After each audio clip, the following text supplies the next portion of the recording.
History is not just a collection of dates and famous names. It is the living story of us. And for far too long, and especially the last 150 years, that story has been repeatedly scarred by the brutal reality of war. We often learn about the great battles, the heroic generals, the grand treaties that end the fighting. We see the black and white photographs of soldiers in trenches, grainy news footage of tanks rolling through cities. But these images only show the surface of the conflict. They are the loud, explosive symptoms of a much deeper, quieter disease.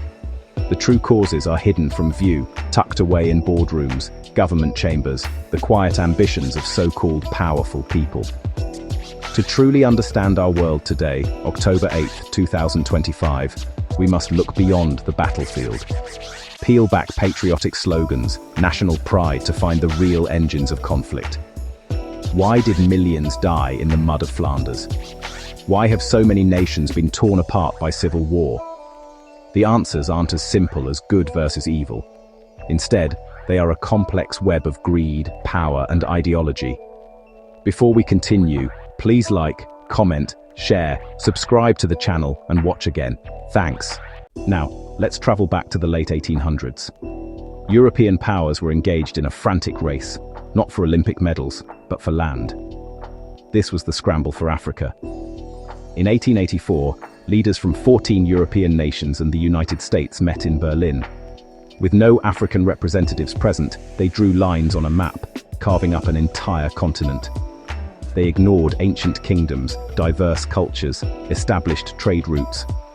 Their goal was simple: to claim Africa's immense wealth of rubber, diamonds, gold, and other resources for themselves.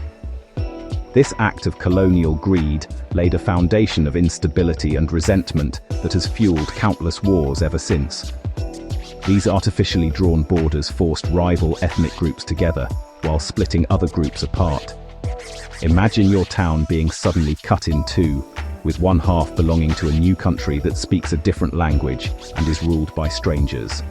European administrators often favored one ethnic group over another, giving them positions of power and access to education to help control the population.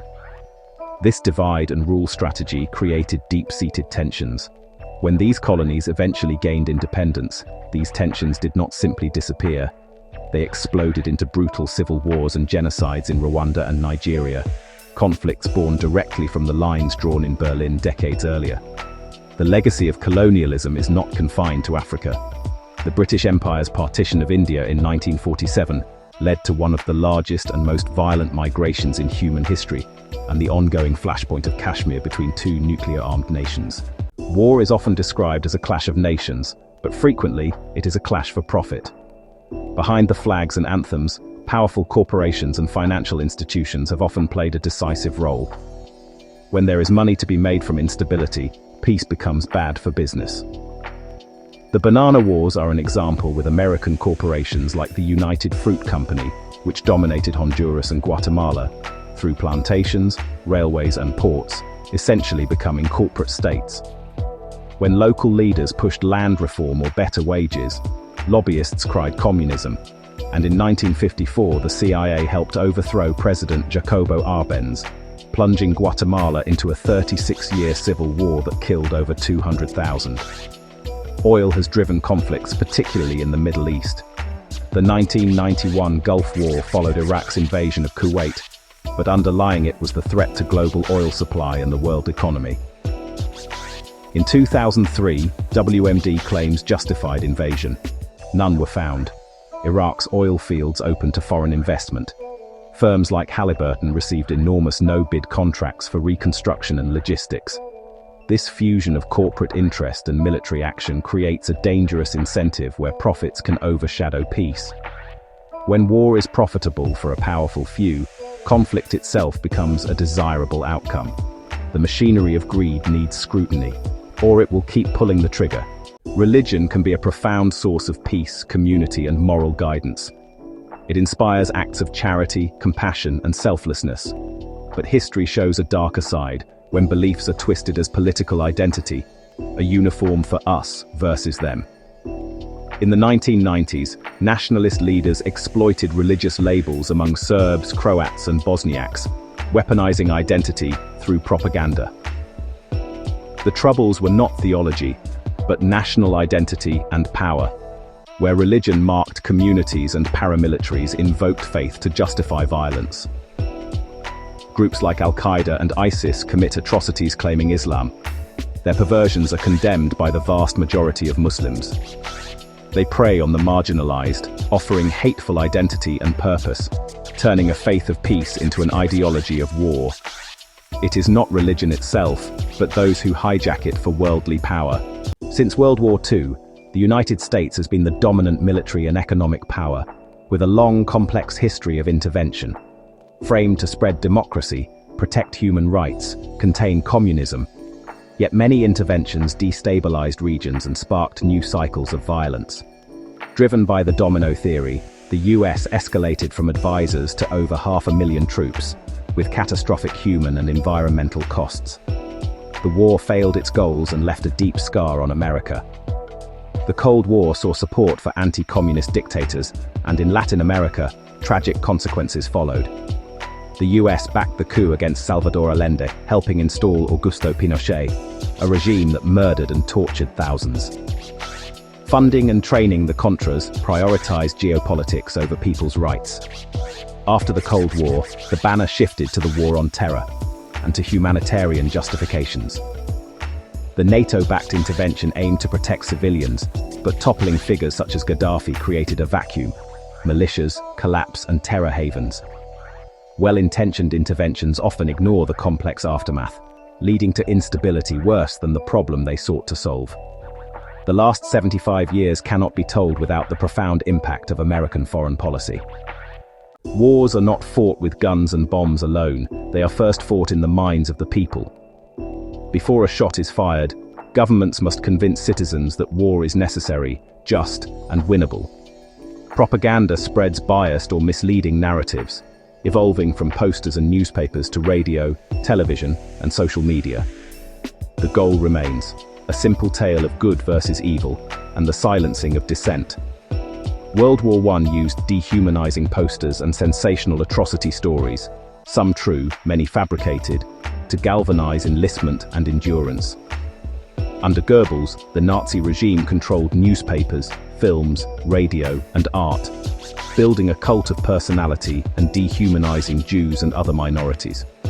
Propaganda blamed Jews as an internal enemy, making persecution and genocide acceptable to many. Today, algorithms create echo chambers, troll farms amplify lies, graphic clips and one-sided stories mobilize hate.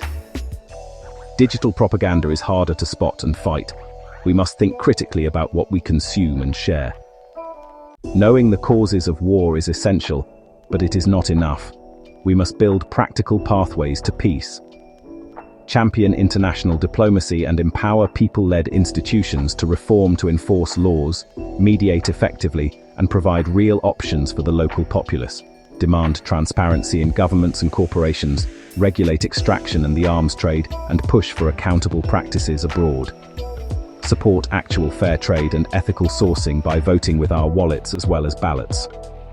Teach history for critical thinking, not blind nationalism. Equip the young to spot propaganda, fact-check, and understand algorithms. Foster cultural exchange and personal connections, because when we see people, not enemies, dehumanization loses its power. Peace is not just the absence of war, it is the presence of empathy.